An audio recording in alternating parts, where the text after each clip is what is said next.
Fast Forward discovers what technological change means to us. What's going to bring technology better in hand and get all of us to pull together is a need. All it really takes is some crusade, somebody to tell us that we got to go do something.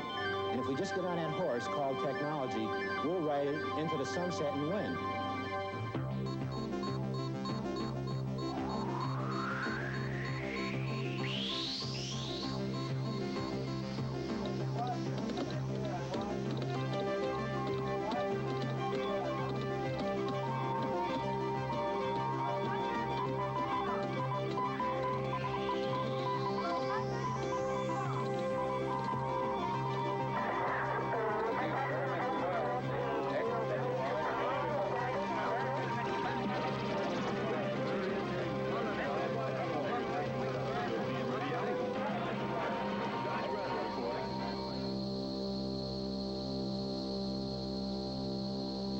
Technology is probably the salvation of man. It scares the pants off us from time to time as to what it can do, but technology is something that man is going to control. The more sophisticated it becomes, the more challenging it is for us to manage it and manage it well. But we will. We'll manage it and we'll do a good job of it. With that will come a really great improvement in our lifestyle. Today, man is on the verge of new and almost unimaginable powers.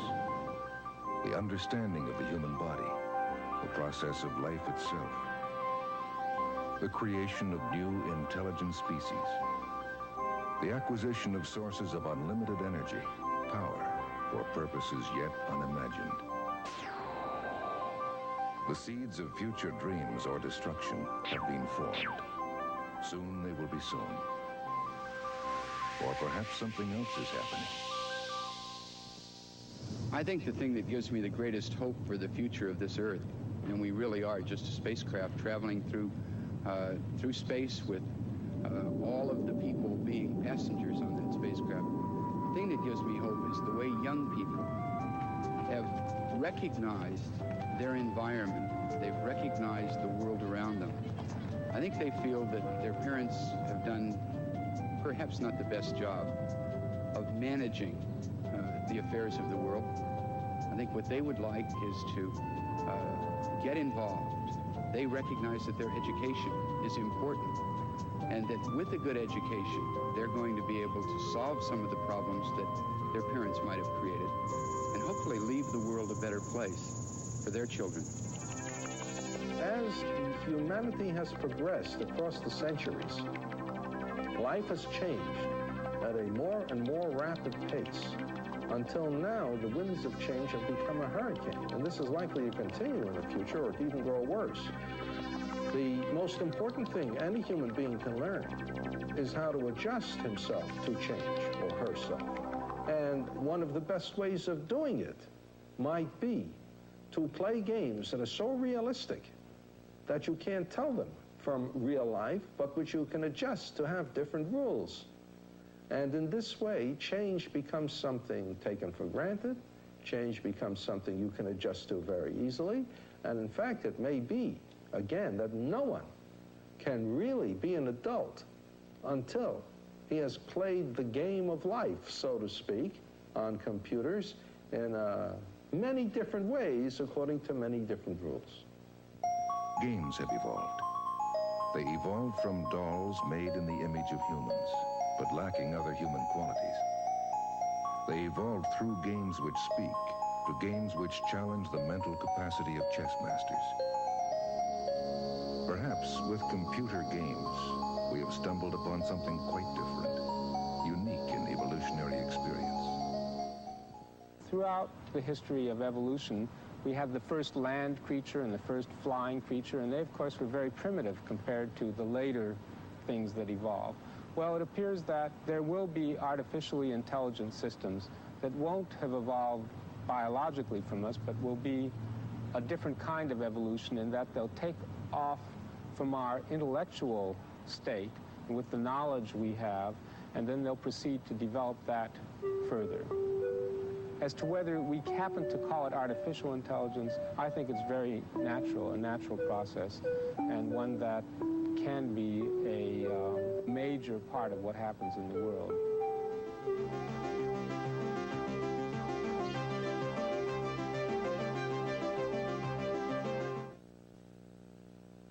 We can have, at last, truly individualized education for every child.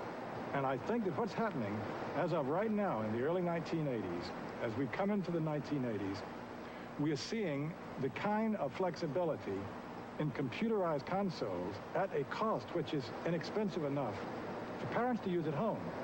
So, my feeling is that unless the public schools get on the ball and start moving into this area of truly individualized instruction, I think parents will take matters in their own hands and educate their children at home, and then the schools will really be in trouble. If we try to look ahead and say, what will education look like at 10 years from now, we have a lot of interesting possibilities. I think one thing that we can say for certain is that the educational system is likely to be very different 30 years from now than it is now. I've seen the computer, even in its present crude form, and its even cruder form until a few years ago, turn kids on, get kids who are totally turned off to the system to be excited about learning. I've seen kids learn things that they couldn't have learned in any other way. And I say to myself, why isn't every kid, why aren't my own kids learning it? Why aren't my grandchildren learning things this way? Damn it, it has to happen. Somebody has to do it, and I've decided that I'm going to be one of them. I'm not the only one at all, but I'm going to be one of them who's contributing to improving the learning experiences of my grandchildren and your grandchildren. Every year, millions of children go through our educational system and graduate without ever being exposed to this. They get a job, even if they only get a job in a department store. They immediately are confronted with computers in the cash registers they now use. When they go in the back rooms, the inventory control is all done on computers. They're faced with computers no matter what kind of profession they choose, and we need to expose them to the computer in a variety of ways. In a world of instantaneous electronic communication, the old distinctions between education, entertainment, news, and play vanish. They are all information. The notion that education is mainly for children will also vanish. Information machines of the future will be capable of vivid simulations of reality. They could form the basis of everyone's lifelong learning needs. When we talk about the information society, we're talking about a society that's going to be different from the industrial society that we have just come out of in terms of the way we work, where we work, how we work. Those nations that are already industrialized are going to have one set of growth technologies, whereas those nations that are just reaching the takeoff stage are going to have another. The takeoff nations are about to move into the industrial era. The developed nations of today will be moving to new growth industries. And those growth industries will be in the fields of information production, knowledge production, education, space, and transportation. And in advanced technologies, we're doing all these things. What we'll find is that the developed countries will serve as the source of new technology, new techniques to the developing portions of the world.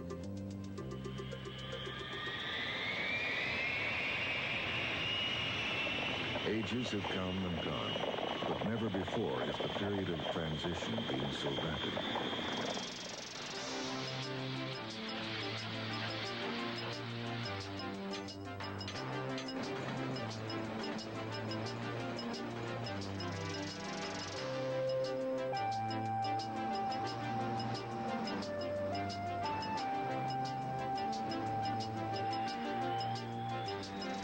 The problem is that one age does not abruptly end as the other begins. They overlap. They coexist. Disruption and confusion are the result. For hundreds of years, we lived in the age of industrial technology. It shaped our institutions, our educational systems, our cities, our systems of finance and government, ourselves. Recently, the countries of the industrial West have been suffering strange economic difficulties. The old rules seem to have broken down. The walls surrounding the concepts of work and education are beginning to crumble. With the new technology come new options, reorganization, unforeseen opportunity, and a different kind of wall. Microelectronics undoubtedly increases job output and creativity. However, it will eliminate many jobs. Unfortunately, those with the fewest job skills, those at the bottom of the employment ladder, are often hurt most.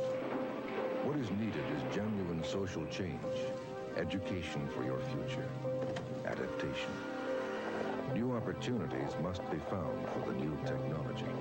Computers and electronics can be used in two ways. They can replace and redo jobs which were done in the past, and they can start doing jobs which had never been done before. There's a real probability that we could develop an economy in which an increasing portion of the gross national product comes from the exchanges of information, and that could be a fundamentally wealth-creating process, doing a new thing a new way. Information is becoming our most valuable resource. It's a commodity to be bought, sold, traded, even invested in. A valuable tool for solving diverse problems. If you write poetry, if you draw pictures, if you're a photographer, you can store all of these so that any user can study them. If you want them private, of course, then only you or your friends that you give permission can get them out. But if you make them public, if you publish them, you get a royalty, and other people can not only read them and study them, but make marginal notes which are private to them. I'm just talking about creating a big library you can use, see, and you use it from your home, and everything is in there. An ever-expanding body of stuff people have written and drawn and painted and photographed is in there, and you can use it all.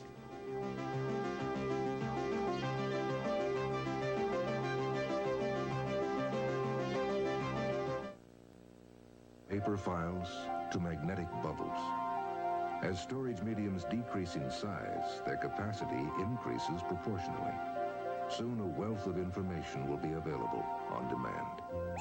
Databases now exist for all types of users.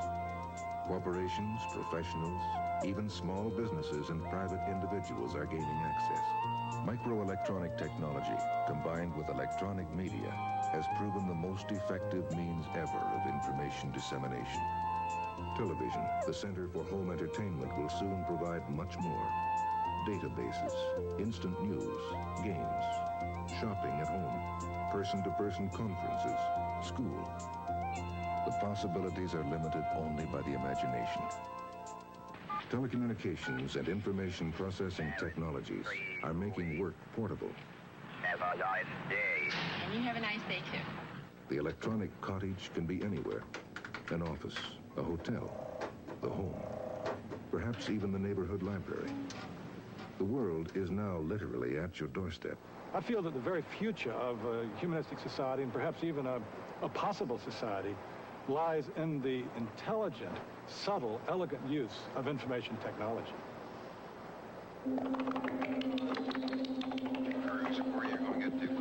Today, we talk to our machines through typewriter keyboards, palettes, light pencils, joysticks.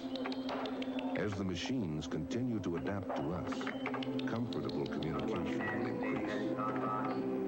This is a computer-generated. I think the emphasis, at least that we're certainly trying to put forward, is the humanization of the process, to move away from the mechanization of a lot of the technology is provided with to date, and move into automation, to start to have machines help us think better, help us think clearer, help us make decisions, help us to deal more effectively and with more quality and richness in our lives. I think that we're not trying to reduce the amount of human involvement and the amount of human interaction, but rather increase it, and increase it on a worldwide basis. The possibility of a global village is now becoming a reality.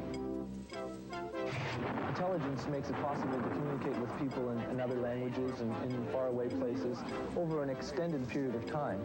The future, certainly from my point of view, I would like to see it other than having people typing into little machines and looking at little screens.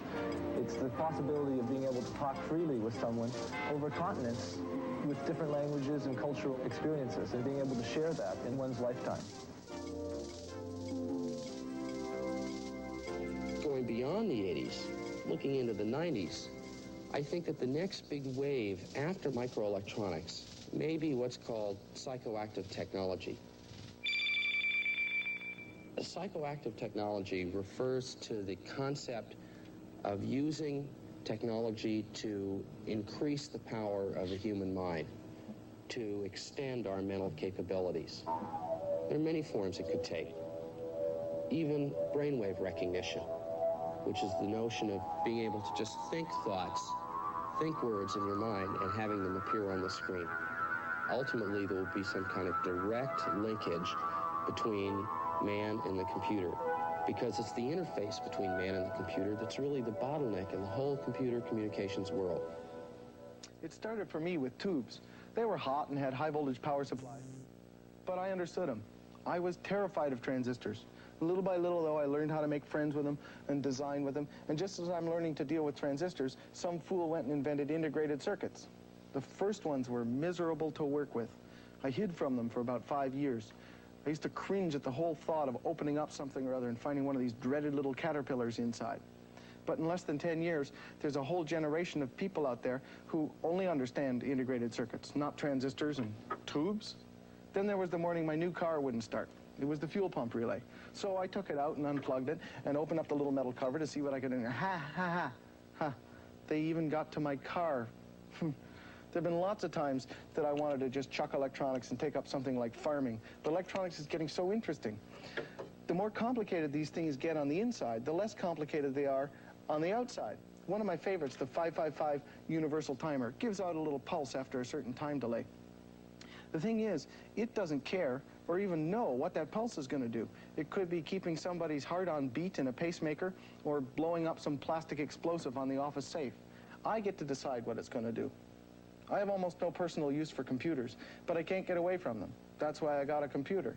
After about 3 weeks of staring at the thing, trying to program it, it finally occurred to me, it's not so smart. It was a great feeling.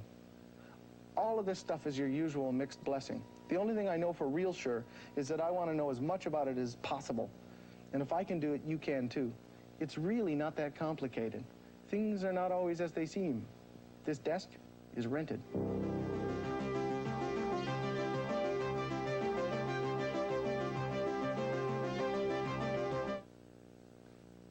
For all its discoveries, for all its sophistication, for all its benefit to humanity, the program of space exploration is now in trouble. Few projects are being prepared. Even fewer are planned. Perhaps the shuttle will rekindle a public sense of purpose and adventure in space.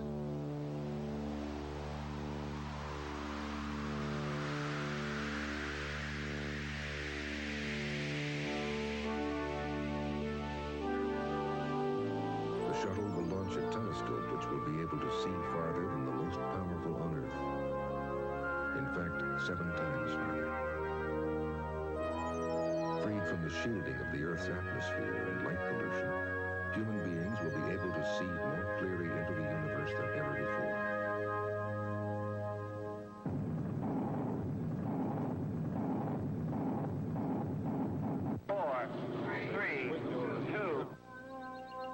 But what of the more distant future?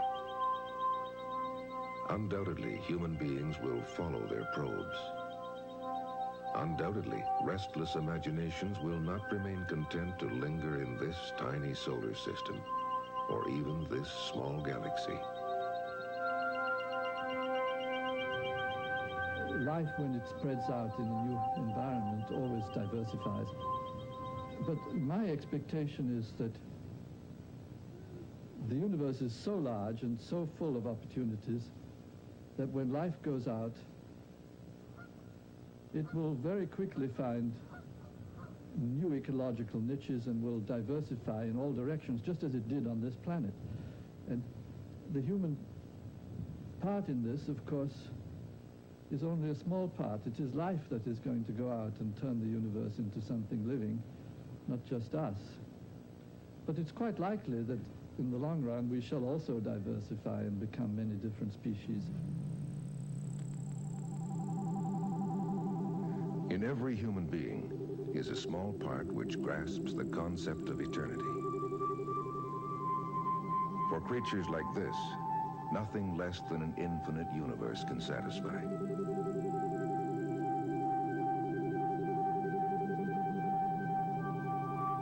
The tools and abilities humans are now acquiring are the very skills necessary to leave this planet and venture forth into the universe.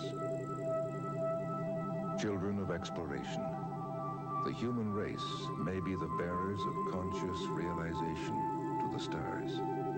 The answer could come in your lifetime. I have to sort of remind myself, and I tend to remind others, that in every century that man has lived in, at the time, there's always been a number of very smart, very philosophical, very knowledgeable experts who are absolutely wrong about what we knew about the world and what would happen.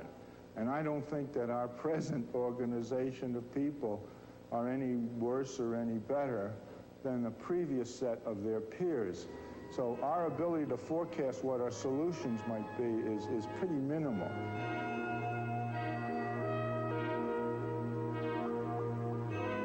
What the computer will do and what information networks will do is guarantee us that we have at our fingertips the best possible and most up-to-date information about that decision that we're about to take, so that we should at least make no decisions in ignorance.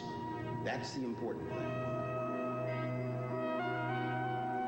No matter how good the artificial intelligence becomes, it may always have its specialties, while we retain our specialties. It's just a question of us and them working together to do more than either one of us could do separately. For all I know, there might be an equivalent of Einstein that's just coming out of the mother's womb, or he may be just coming out of grade school as a genius, and he may evolve a thought concept with respect to the knowledge of matter and energy that would give us a solution none of us can conceive. The ancient Chinese blessing was, "May you live in interesting times."